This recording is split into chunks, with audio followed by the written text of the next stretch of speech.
In the third example of the Colebrook water equation, we have the same viscosity, dynamic viscosity of the 1.005 times 10 to the minus 6 meters squared over second, flowing in a pipe with a diameter of the 0.4 meters with a mean velocity of the 3.49 meters per second. Once we have like the protrusion or the absolute roughness K is equal to 0.60 millimeters, we need to calculate the lambda by using the Moody approximation or the approximation equation, or using the Colebrook wide equation part C, part B, and in part C, we want to see if we assume that the lambda calculated from part 2B, what is the head loss by friction per 100 meters length of the pipe. So let's just look at the approximation. We have the equation for approximation, but we need to just calculate the V velocity and the Reynolds number. So the velocity has already been not given to us, but we can just use the, so velocity has already given to us, and we can just use directly Reynolds equation.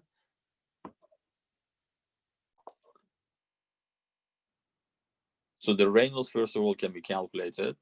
So velocity is like a 3.49 times diameter 0.4 divided by nu 1.005 times 10 to the minus 6. Reynolds is like a 1.389 million.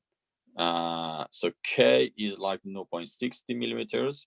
So we convert it like the meters, and then we can just substitute the Moody equation or estimation. So the estimated equations that we have in here, we're just gonna substitute everything here, and eventually lambda at the end is equal to 0.0227. So once you have the lambda, we need to just this is like a section A. So for section B, we need to just use the Colebrook-Watt equation. For Colebrook-Watt equation, we have implicit equation. We need to just put the value on the right-hand side and get the value on the left-hand side. So if you're just gonna substitute all the parameters that we have already here, you can simplify the equation to only the lambda on the left and right-hand side. For example, for the lambda that we calculate from the previous estimation Moody equation, that we can just put on the right-hand side. The left-hand side calculation is equal to 6.637. On the right-hand side, the calculation is equal to 6.76. So if you're just going to calculate the lambda on the left-hand side, right-hand side, so we can easily calculate the lambda is equal to lambda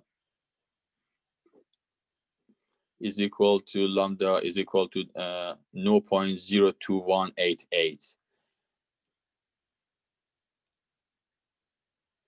And this is like a converged value. So once you're just going to carry on this kind of like a calculation, you can just see when it is like the roughly converged, and the roughly converged value, this is something that we can get that one for the final value of the lambda. You can see this kind of like the figure has got like a little bit like the difference from the original value.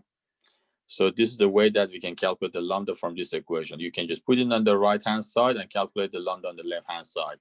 And eventually you can increase the accuracy of that one if you're just going to put again on the right-hand side and calculate the left-hand side to see how it is calculated. For section C, we need to just calculate the hydraulic gradients. So hydraulic gradients here, like the HF, is equal to the lambda L V squared over 2GD. So that we're just going to see lambda is calculated in here, and L we have 100 meters because it's like a given for 100 meters what is like a head loss. Velocity is given like a 3.49, diameter is given to us. If you just can put everything here, lambda here it is calculated above here, L is like 100 meters, V like a 3.49 squared over 19.62 as a 2G, and times G at the bottom of the ratio. It's like HF is like a 3.396 meters. So this is like the HF as well.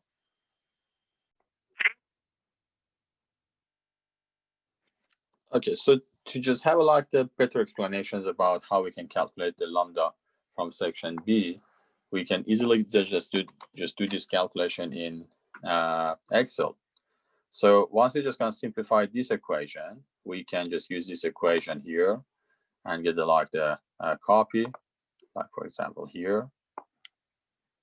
Let's get a copy and paste it here. And here we can just have the lambda on the left hand side.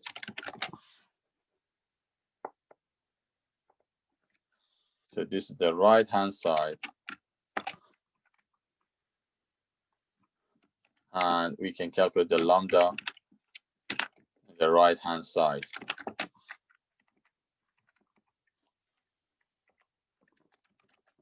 Okay.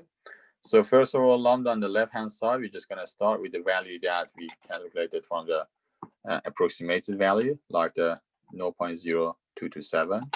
So the left hand side, we're just going to have the equations here. We can write it in here like a -2 times like the log base 10 and 0.0005 plus 1.0807 times 10 to the -6 divided by square root lambda. Lambda is like left hand side. So close the square root and close the log 10. So this is the right hand side. You can see the right hand side is equal to this one. To calculate the lambda on the right hand side, we need to just raise the power 2 and substitute the lambda with the right hand side figure. So it means that this figure is equal to the lambda on the right hand side is equal to 1 divided by this figure raised to the power 2. Okay, so because both hand sides on right and left needs to raise to the power 2, and the left hand side is equal to like a 1 over lambda, and the right hand side is like a 6.7597 for 1 raised to the power 2. So, but if you're just going to substitute that value raised to the power squared, needs to be at the denominator of the once you calculate the lambda. So if you're just going to have that one, the lambda is equal to this figure, like the 0.021885. So the difference between two lambda currently, or the absolute value, for example, of this minus this figure, you can see this is equal to this value. So we're just going to use this lambda on the right hand side, put it exactly on the left hand side. How we can just do that? We equal this value to this one, and we can copy and paste this procedure to see what is the difference. Can you see in the second, the trial is just converge with a very good the level of accuracy. But if you like to just go on, you can just copy once again. So you can just write the lambda is equal to this figure, and then copy this rate. You can see here it's just going to just converge more and more. So you can see here. So, I mean, with the level of the accuracy, this lambda is acceptable. So we're just going to use this value for the final value.